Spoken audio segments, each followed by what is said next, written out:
Na kaj naj podjetja pazijo, da bo njihova predstavitev potencialnemu poslovnemu partnerju bolj učinkovita? Najbolj pomembno je, da se vživijo v poslovnega partnerja oziroma na stranko, katerega posluša. Torej, velikokrat pri prezentacijah podjetja pozabljajo narediti domačo nalogo. In domača naloga je ta, da mi pogledamo tudi krog, kaj imajo oni največje izzive, in pa velikokrat se opaža zdaj, da na nek način prihajajo samo z prezentiranjem svojih recimo storitev ali pa produktov. Vse stvari pa gredo bolj v tem, da mi poskušamo problem rešiti in da imamo nek diferenciator. Torej moramo pogledati, kaj na drugi strani jim lahko rešimo, in pa po drugi strani, kaj je tista neka specifika nas, kaj nas postavlja v neko novo dimenzijo, zato da smo lahko atraktivni ali pa izbrani tudi izmed množice. Druga stvar je to, da velikokrat nismo kratki, jedrnati in jasni pri podajanju recimo teh informacij.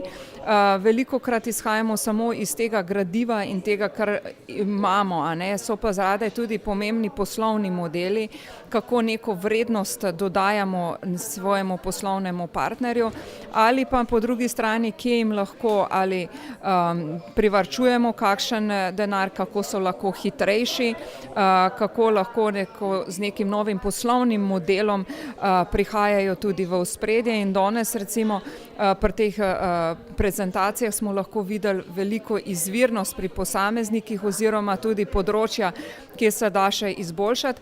In velikokrat se poudarja, ne, da je pomembno pri iskanju partnerja, da razmišljamo z srcem, potem z razumom, na koncu z denarnico.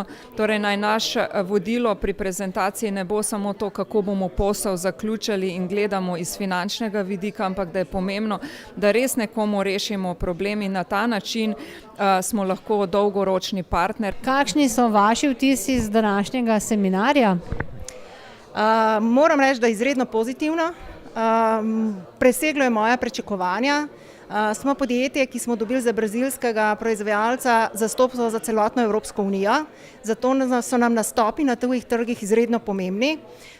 Z današnjimi komentarji, z današnjo predstavitvijo, z delitvijo prezentacij in predstavitev tudi z ostalimi podjetji smo dobili kar nekaj dobrih povratnih informacij oziroma kako v bistvu nastopati na tujih trgih in kako pripraviti predstavitev.